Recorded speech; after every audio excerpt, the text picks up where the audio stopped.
বিশ্বকাপ জিতে কোহলির অবসর। চলুন দেখে আসি বিস্তারিত ভিডিওতে। পুরো বিশ্বকাপে করেছিলেন মোট ৭৭ রান, ফাইনালে খেলেছেন ৭৬ রানের ইনিংস। ভারতকে যা দিল বিশ্বকাপে জয়ের ভিড়। এমন এক ইনিংসের পর বিরাট কোহলি হলেন ফাইনালে ম্যান অব দ্য ম্যাচ। সেই সেরা পুরস্কার নিতে এসে কোহলি জানালেন বিদায়। নিজ মুখেই বলে দিলেন এটাই ছিল ভারতের জার্সিতে শেষ টি-20 ম্যাচ। ম্যাচ শেষে ম্যান অব দ্য ম্যাচের পুরস্কার নিতে এসে জানালেন বিদায়ের কথা। এটা আমার শেষ টি-20 বিশ্বকাপ ছিল। আমরা ঠিক এটাই অর্জন করতে চেয়েছিলাম। রান কখনো হবে না, সৃষ্টিকর্তা মহান। একদিন পারফর্ম করলাম আর এটাই কাজে দিল দলের জন্য। এটাই ভারতের হয়ে আমার শেষ টি-20 ম্যাচ। পরের প্রজন্মকে জায়গা করে দেওয়ার কথা জানিয়ে বললেন বিদায়। চেষ্টা করেছিল দলের যতটা সম্ভব আবদার রাখার, শিরোপা উঁচিয়ে ধরতে চেয়েছিলেন, পরিস্থিতিকে সম্মান দেখিয়ে খেলার চেষ্টা করেছিল।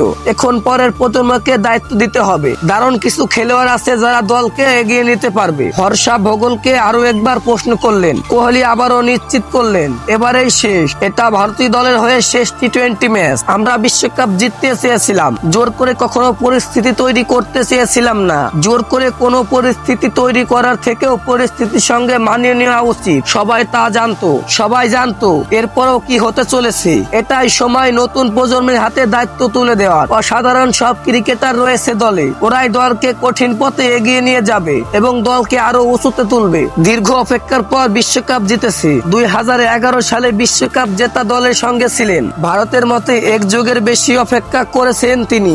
ম্যাচ শেষে তাই খানিক আবেগ প্রবহিত কোহলি। এত বছর ধরে একটা বিশ্বকাপ জেতার জন্য আমরা অপেক্ষা করেছি। রোহিত শর্মাদের মতো ক্রিকেটারদের দিকে তাকিয়ে দেখুন, 9টা টি-20 বিশ্বকাপ খেলেছে, আমরা যেখানে খেলেছি 6টা। রোহিত শর্মা এই ট্রফির যোগ্য।